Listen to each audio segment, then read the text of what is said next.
ప్రైజ్లాడమ్మా. Good morning.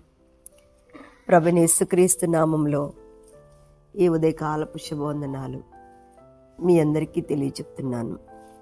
బాగున్నారమ్మా? అందరూ ఎలా ఉన్నారు? దేవునికి స్తోత్రం. నువ్వే బాగాలేదు కానీ మమ్మల్ని అందరినీ బాగున్నావా అని అడుగుతున్నావా అని మీరు అనుకుంటున్నారా? దేవునికి స్తోత్రం. నేను చెప్తుంటాను ఎప్పుడు, దేవుడు ఒక టైము మనకి ట్రైనింగ్ ఇస్తే మనం ఎంత ఏడ్చినా, ఎంత ప్రార్థన చేసినా, ఎంత అడిగినా అయిపోవు. ఆమేన్, హల్లెలూయా. అవి కొంచెం ఒకదాన్ని ఒకట అనుభవించక తప్పదు. దేవునికి స్తోత్రం. రోగాలు అనేవి వస్తూ ఉంటాయి, పోతూ ఉంటాయి. వాటి వైపు మనం చూడొద్దు, కానీ దేవుని వైపు చూస్తున్న ఈ ఉదయకాలంలో లేచి దేవుని వైపు చూస్తూ, వాగ్దానం వైపు చూస్తూ ప్రభు మాట్లాడాలని ఎదురు చూస్తున్న నా ప్రియమైన బిడ్డలందరికీ కూడా దేవుడు మంచి వాగ్దానం చేత కదా ప్రతిరోజు వాగ్దానం చేస్తున్నాడు. నేను ఒకప్పుడు చాలా వేదనతో కుమిలిపోయి కృంగిపోయినప్పుడు ఒక బుక్కు రోజువారీ ఉండేదన్నమాట, సంవత్సరం. ఆ బుక్ ఏంటో నాకు గుర్తుకు రావట్లేదు. అప్పట్లో మేము అంటే ఒక 10 సంవత్సరాల క్రితం ఆ బుక్ ఏంటంటే అది ఎడారిలో సెలయేరు. దేవునికి స్తోత్రం. నిజంగా ఆ బుక్ నన్ను ఎంత ఆదరించిందంటే, అసలు భయంకరం, ఇక మరణమేమో, ఇక పారిపోతానేమో, ఇక చచ్చిపోతానేమో, ఇక ఇలాంటివన్నీ నాకు వస్తున్నప్పుడు, ఇక ఆదరణ లేనప్పుడు రోజు 8 గంటలకి పిల్లల్ని పంపించేసినాక ఈ బుక్ చదివేదాన్ని రోజు. ఈరోజు ఫిబ్రవరి 27 కదా, అలాగే ఈరోజు ఫిబ్రవరి 27 కూడా చక్కటి మాటలు రాస్తాను. అంటే మీ వాగ్దానం మీద మీకు ఎంత ఆసక్తి ఉందో, అప్పుడు నేను ఆ మాట అసలు అది చదివితే ఎలా ఉండేదంటే, ఇక ఈరోజు అనుకో 27 ఈరోజు చదివాను అనుకో, అసలు ఎంత చక్కగా అంటే దేవుడు నా కళ్ళ ముందే కూర్చొని, నా ముందే కూర్చొని నాతోనే మాట్లాడుతున్నట్టు, ఒక స్నేహితుడు తన యొక్క స్నేహితులతో కూర్చొని ఒక తల్లి ఆదరించి మాట్లాడినట్టుగా అనిపించేది. అబ్బా, అసలు అది చదవటమే నేను సమస్తం మర్చిపోయేదాన్ని. అమ్మో, దేవుడు ఇంత ప్రేమమేడా, మన హృదయంలో ఏమన్నా అనుకుంటే మాట్లాడతారా, మనం ఏదన్నా బాధపడితే ఆయన మనకు ఆన్సరిస్తాడా, ఆ తర్వాత మనం కన్నీరు కారుస్తుంటే ఆయన తెలిసిపోతుందా అన్నంత ఆవేదన, అంత అద్భుతంగా దేవుడు మాట్లాడేవారు. దాని ద్వారా నేను బ్రతికేశాను కూడా. అలాగే ఈ రోజుల్లో ఈ వాగ్దానాల వల్లే మనం బ్రతుకుతున్నాం. ప్రతిరోజు దేవుడు మనకు చెప్తున్న మాట కానీ, వాగ్దానం కానీ, ఆయన ఇస్తున్నటువంటి ధైర్యం కానీ ఎంత అద్భుతమైందంటే, అది ఏ మనుష్యుడు, ఏ మానవుడు కూడా మనకి ఇవ్వలేరు.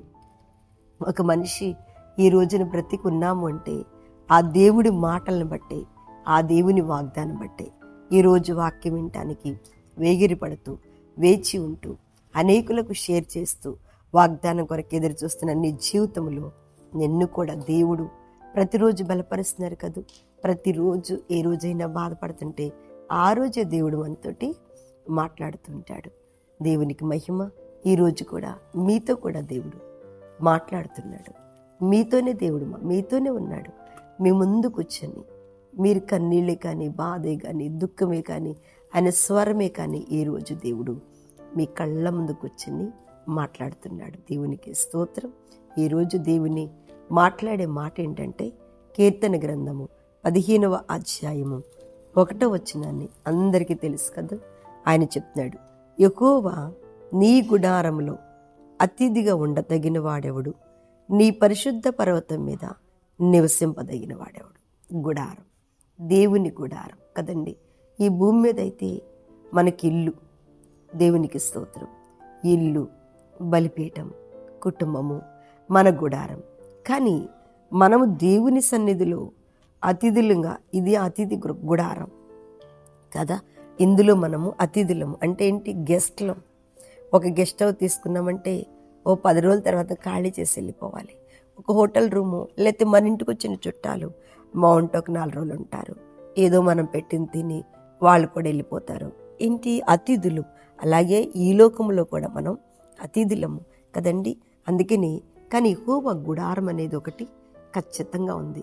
ఆ గుడారంలో నీవు నేను ఉండాలి అంటే ఎలా ఉండాలంటే అతిథిగా ఉండతగిన వాడెవడు. చూడండి, దేవుని గుడారంలో అతిథిగా ఉండతగిన వాడెవడు. అసలు మనం ఉండాలంటే అర్హత ఉండాలిగా. వాడెవరు అసలు? వాళ్ళు ఎలాంటి వారు అయి ఉండాలి? వాళ్ళకి ఏ లక్షణాలు అయి ఉండాలి? ఏ లక్షణాలు కలిగి ఉండాలి వారు? దేవునికి స్తోత్రం అని చెప్తూ, నీ పరిశుద్ధ పర్వతం మీద నివసింపతగిన వాడెవడు. నిజమే, ఆయన పరిశుద్ధ పర్వతం మీద కూడా నివసింపతగిన వాడెవడు అని చెప్తూ ఆయన చెప్తున్నాడు, యథార్థమైన ప్రవర్తన కలిగి నీతిని అనుసరించేవాడు. యథార్థమైన ప్రవర్తన కలిగి, నిజంగా మనం దేవుని గుడారంలో ఉండాలంటే, దేవుని చేతిలో మనకు ఉండాలంటే అనవసరమైన మాటలు మనకు ఉండకూడదు. మాట్లాడే శ్రేష్టమైన ఒక్క మాట అయినా అమూల్యమైందంటే చాలు. 10 మాటలు మాట్లాడి 10 మాటల్లో ఉండే అపాయకరమైన మాటల కంటే ఆయన చక్కగా చెప్తాడు, యథార్థమైన యథార్థమైన ప్రవర్తన కలిగి నీతిని అనుసరించచ్చు, హృదయపూర్వకముగా నిజము పలుకువాడు. ఈ రోజుల్లో నిజాలు పలికేవాళ్ళు చాలా తక్కువైపోయారు.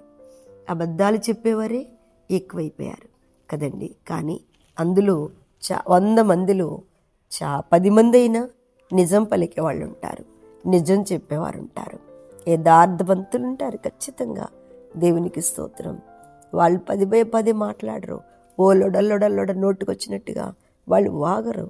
ఎందుకంటే వాళ్ళు మాట్లాడే 2 శ్రేష్టమైన మాటలు వారు మాట్లాడతారు. వాళ్ళే దేవుని పరిశుద్ధ గుడారంలో అతిథులుగా ఉంటారు.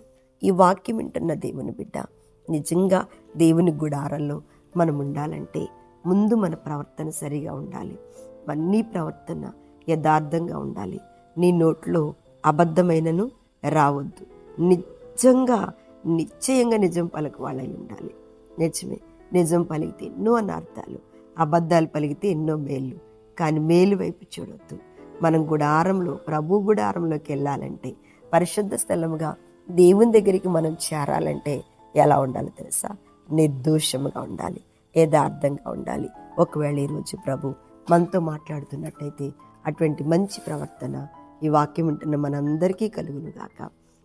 ప్రార్థన చేస్తున్న పరిశుద్ధుడా, ఈ రోజంతా తోడుగా ఉండి మా ముందు నడుస్తూ నడిపించి మీరు మహిమ పొందుకోమని యేసు నామమున అడుగుచున్నాను తండ్రి, ఆమేన్.